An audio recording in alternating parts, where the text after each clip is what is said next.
Welcome to the Painting of the Week podcast, where we look at some of the most significant paintings throughout history.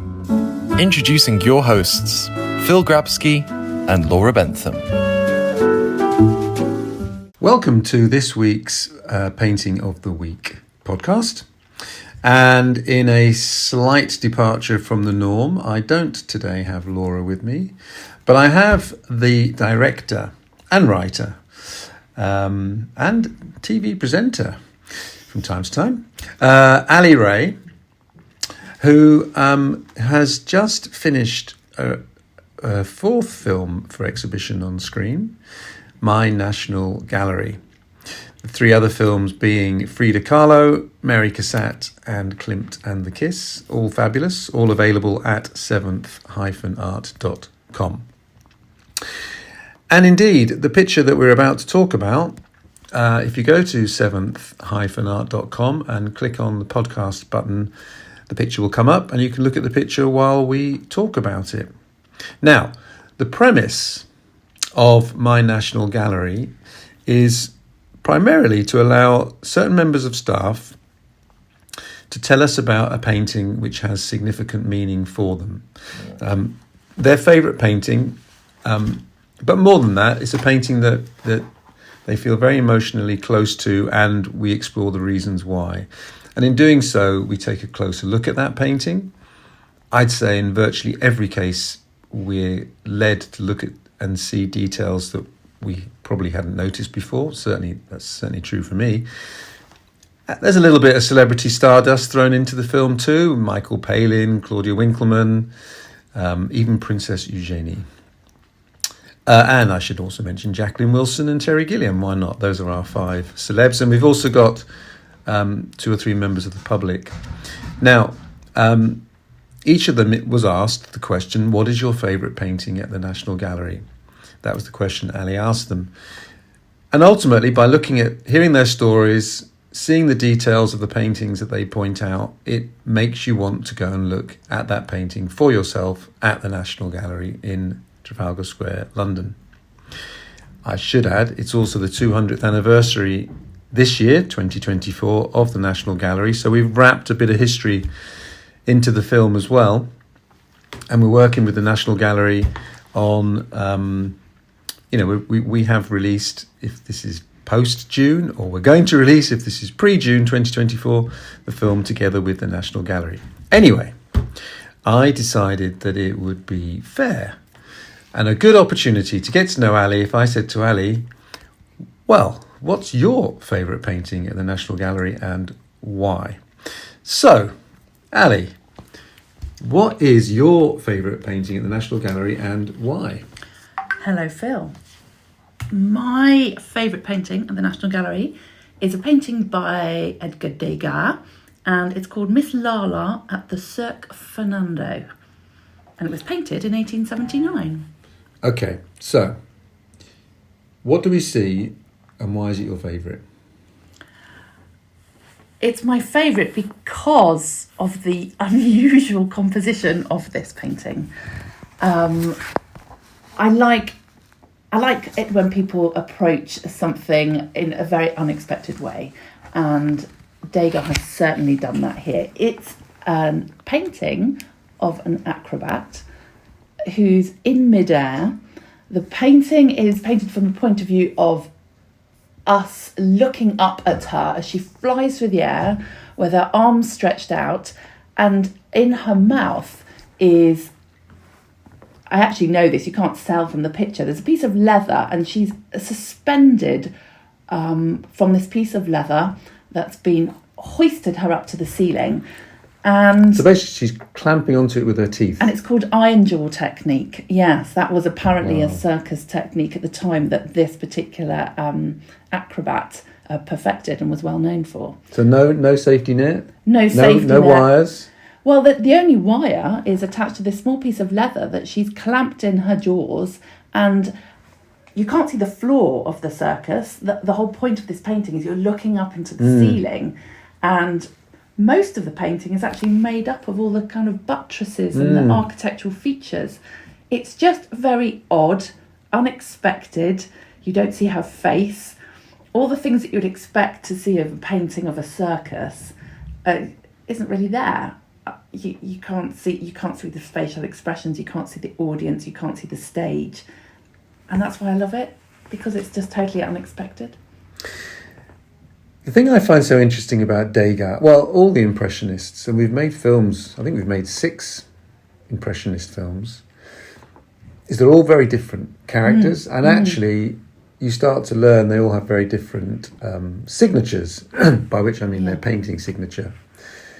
I think it's fair to say that if you saw this painting without knowing who'd painted it, I think you would probably think that's by Degas. Absolutely, and that's partly why I've chosen it as a favourite, because I am a huge fan of Degas, but as an artist, not as a person, because I was very, obviously, as you mentioned, I have made some films for exhibition on screen, and one of them was about Mary Cassatt. Her best friend in Paris was Edgar Degas, so having done the research for that film, I know a little bit about him through her letters as to his character, and I don't think I would have liked him particularly. I think he was a bit of a grump, maybe slightly arrogant, and I know they did fall out a few times. But despite knowing bits about his character through history, I absolutely love his work. He often painted redheads. I'm very much drawn to images of people who use redheads. I'm a redhead myself. And he also painted a lot of performance. So I love all his ballet work. A lot of it is, behind the scenes, a bit like Toulouse-Lautrec as well, someone that I really am drawn to those kind of images.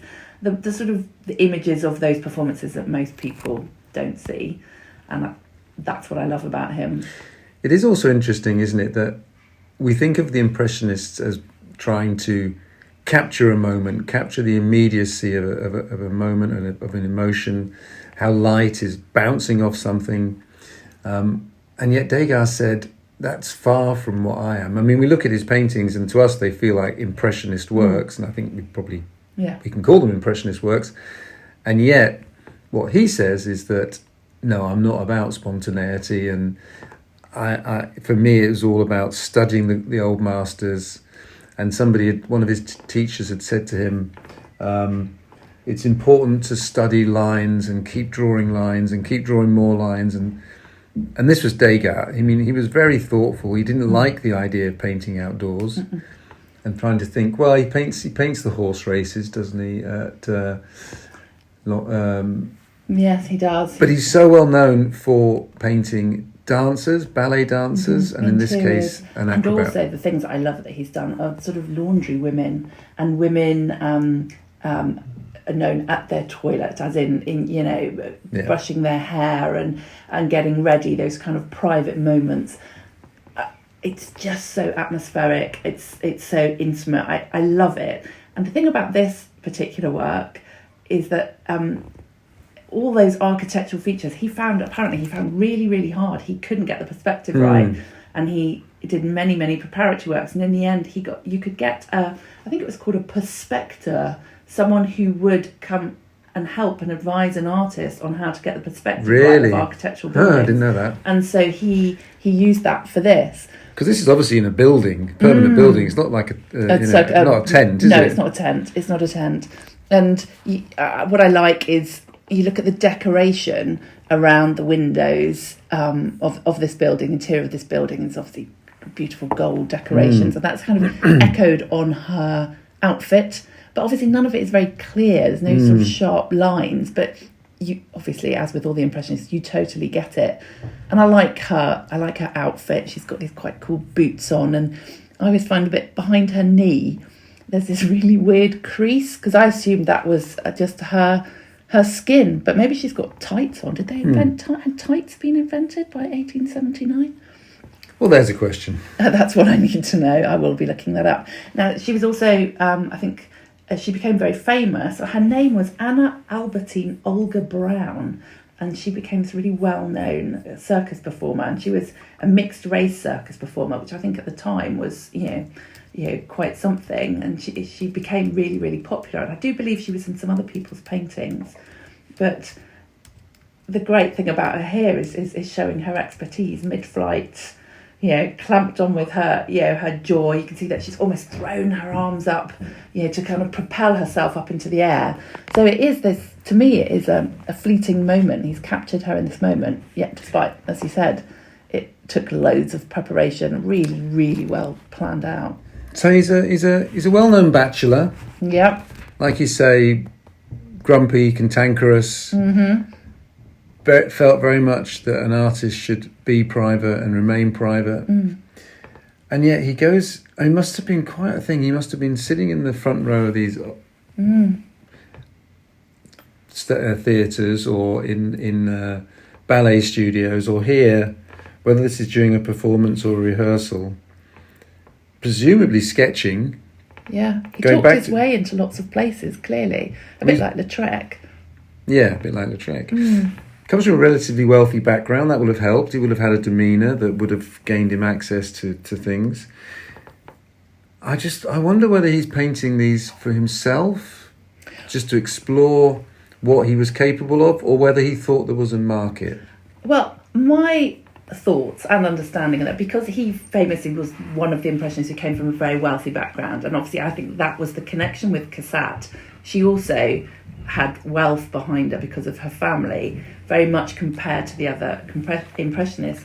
So I think... Which allows you as an artist to be much freer. And therefore, if you look at his body of work, he wasn't painting to sell. He, in the end, Cassatt did paint to sell, and she famously did all those mother and child, or women and child images that almost, what I would call almost like a little sausage factory at the end. They were so popular, she knew they would sell. Paul Durand-Ruel, encouraged her to keep painting these because there was a market. And she famously said that she felt she'd been led astray in the end and almost regretted that body of work. Whereas with Degas, although, you see lots of ballet dancer paintings, I don't think he was painting it for market. It was very much an interest and a drive.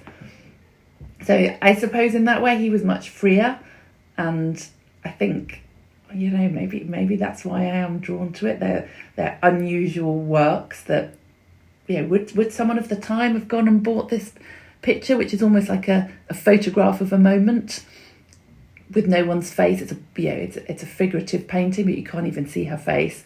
So I don't know. It's so curious. I have seen at the Getty one of the sketches that he did for this. It's always interesting because I remember it being a slightly different angle. Yeah, I believe. He obviously went more than once to sketch her until he decided on. And as you say, it's slightly unusual to not see the face, is it? So it's not about her as an individual particularly. No. I guess it's about an individual in movement. The human body in a kind of locked space must have appealed to him. The challenge, because she would have been, she can't hold that pose. No. So, he's having to sketch, in a sense, partly from memory, from where she had just been. Yeah. Because she's only been in that position for a split second, I guess. Can you imagine if you were doing that and you were biting onto a piece of leather? You'd be spinning round, surely. I'm assuming there's someone at the bottom there holding this really taut piece of rope, which again is echoing the sort of architectural features. And obviously you can't see that person, but surely as you're sort of suspended like that, you must be spinning around a bit. There would be moments that she would be in one position, if that. So yeah, I like it because it's unexpected. I like it because it's strange. The colours are slightly odd. Again, with having just filmed in the National Gallery and looking at the Degas there, they all look as though they're pastels, but you always check the sign and know it's oil on canvas. And I think compared to many of the other Impressionists, he managed a technique that how he rendered something looked completely different to all the others.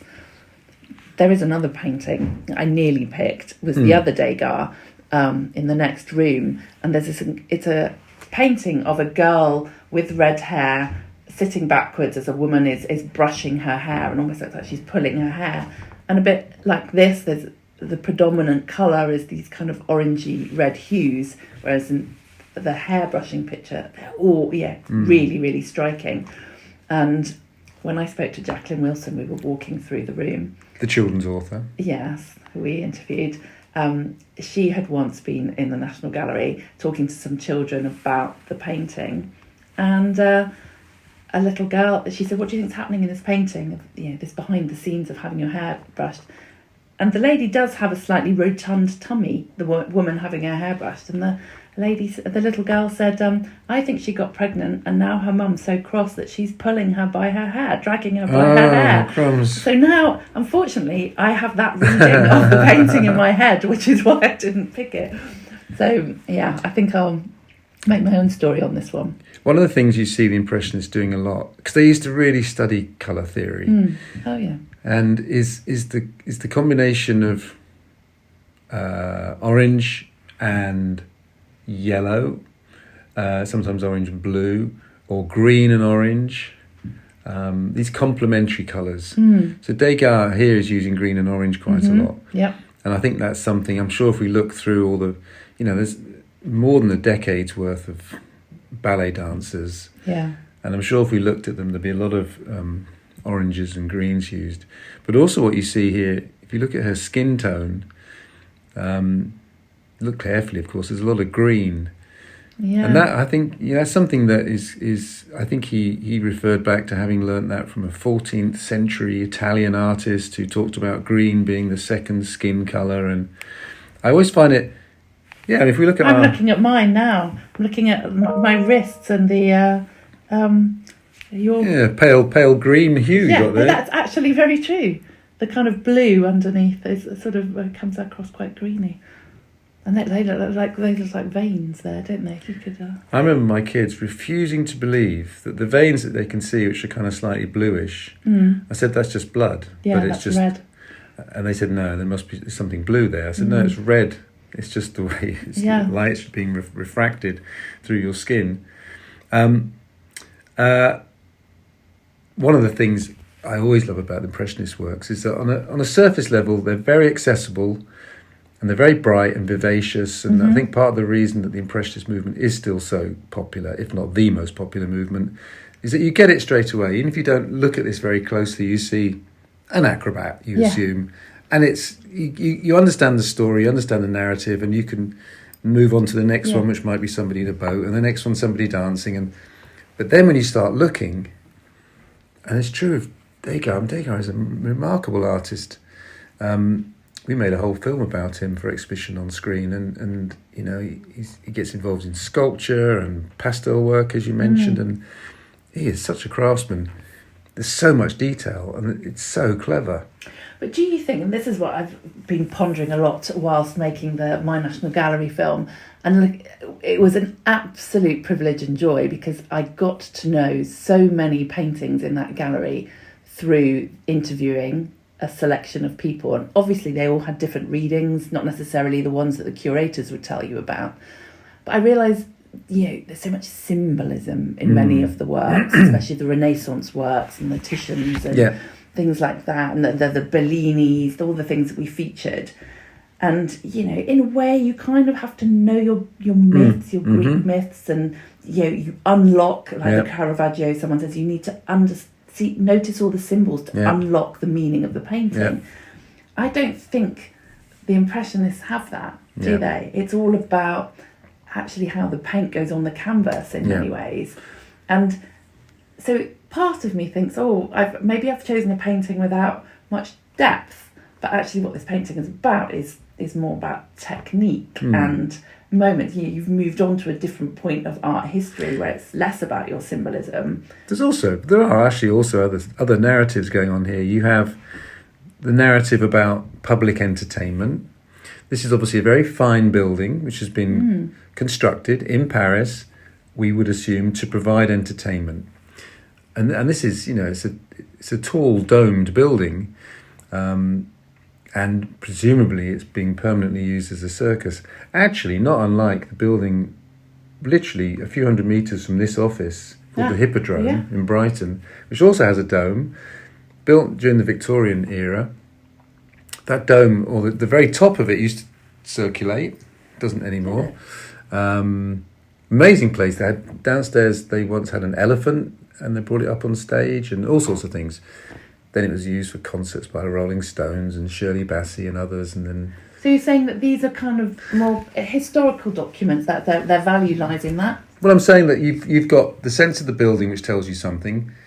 You've also got the sense of this ballet dancer, this acrobat. So where's she come from? And as you say, although he's probably lightened her skin somewhat, you know, she's got a background that's led her to become a circus performer. Who, you know, he's painted it from the perspective of the audience. So who are the audience? You know, times were tough. It was really, you know, up until about 200 years ago, right, this is 150, but even 200 years ago, 95% of the population are involved in just getting enough food to eat, involved in food production. Well, now you're in a society where people can afford to go out and to be entertained. And you can imagine them sitting there, maybe a mixture of classes, but they've got their cigars or their beers or their roast chicken, being entertained by a circus acrobat who is actually taking risks on their behalf, because if she slips, and wasn't there some part of this trick where she fires a cannon when she's anyway, I don't know. Well, it's one of the questions that I would ask my interviewees was, what do you think the painting sounds like? As in, what are you hearing? Very good, yeah. And so that is part of why I like this painting. I love circus. Yeah, that aesthetic of circus and parties. You remember my 40th birthday party? It's a bit kind of, I love the kind of Moulin Rouge kind of look. I'm very excited by all of that kind of Montmartre nighttime atmosphere, and that's what draws me to this, because I'm hearing what's going on here. I'm imagining being in that audience, and that's why I like it. We've got this tiny little snapshot, but I imagine the rest of it being filled in. Do you know what I like about it? And I think this is one of the things that Degas was trying to achieve, is that it's the capture of a fleeting moment. And again, I think part of the appeal for him on this is, you know, consciously, subconsciously, that she cannot be still. But he's, you know, a painter has to, well, I suppose you could create a blur, but I mean, basically he's capturing her in a split second. Like a photograph. So bear in mind that photography has arrived at this point. Artists, in some ways, painters, are in competition with photographs. What I find so interesting is that you could have taken this photograph from exactly this perspective, but for some reason, which is quite interesting to explore, I don't think it would have captured as much. No. I don't think, although I'd love to we still haven't made a film about a photographer, and we have looked at it, we've thought about it, and we've made a couple of approaches that haven't come off. So I certainly rank photographers as highly as painters, but it's like a portrait. I'd rather commission a portrait of somebody than a really good photograph. Somehow, and that's what the painters realised very quickly when photography arrived. What we have to do with our painting is get to an emotional depth that photography hopefully can't. Yeah. So the photograph might be a record of it. But this is more than a record. This is somehow it is, layer, isn't it? Haven't you? Because you've got, yes, it's a record of a moment potentially, but it's also that artist's putting a little bit of themselves on it, and that's been this joy of my National Gallery thing, is you realise that every single person who looks at a painting will see something different, or it will make them feel something different, because we've all brought our own life experience to this one moment of looking at this painting. And this makes me think of great birthday party. This makes me think of, sort of socialising and being in lovely busy places with people playing music and people enjoying themselves, and the sound of chatter, chatter, chatter. It's, whereas somebody else who may not be a person who thrives on that kind of stuff would come and look at it purely from looking at an architectural point of view and enjoying the history of that building. Which is why a painting is always a three-way conversation between the artist, the canvas, and the audience. Because you asked me, what's my favourite painting? And actually, it's a really hard question from the National Gallery. It's a really hard question. I actually chose a Piero della Francesca. And part of that is, for me, it takes me back to being in Tuscany. Yeah. It has resonances with personal experiences, that particular painting. And also when we made a film about Piero della Francesca and we went to all the churches. But I mean, I just, echoes. And my very first, I didn't know much about Degas, but many, many, many years ago when I first started working for Seventh Art, I made a TV programme for Channel 5 on Degas, and obviously had to get to know Degas. And we filmed a presenter at the time introducing the works. And I learned, that's where I started to learn a lot about art. And I think I started to fall in love with Degas' work during the making of that programme, and so have always sort of sought him out to read things about him. And so this reminds me of a happy time of starting that job. And so you're right, you bring bits of yourself and bits of your history. And so going into the National Gallery, it's not just a dry exercise in art history. It's actually a way of, one of the many things it can do is just spark memories of, well, all sorts of memories, but some of those memories will be good. Many of them will be good, probably.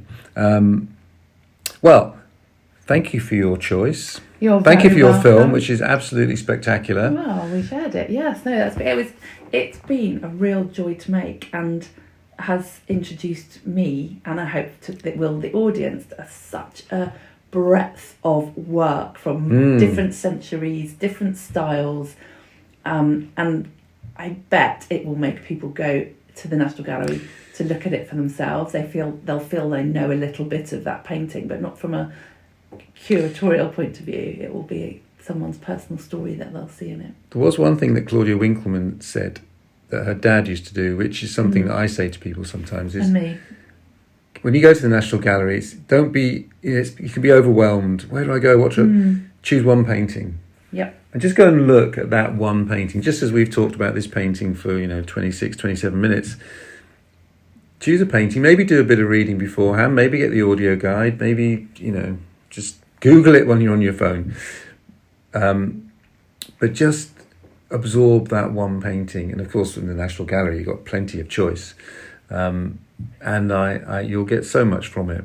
I mean, these are great artists for a reason. They communicate, and they'll continue to communicate unless humanity really does succeed in destroying itself, then these paintings will survive for a very long time, as I hope will this podcast. So thank you all very much for listening. Thank you. More information at seventh-art.com.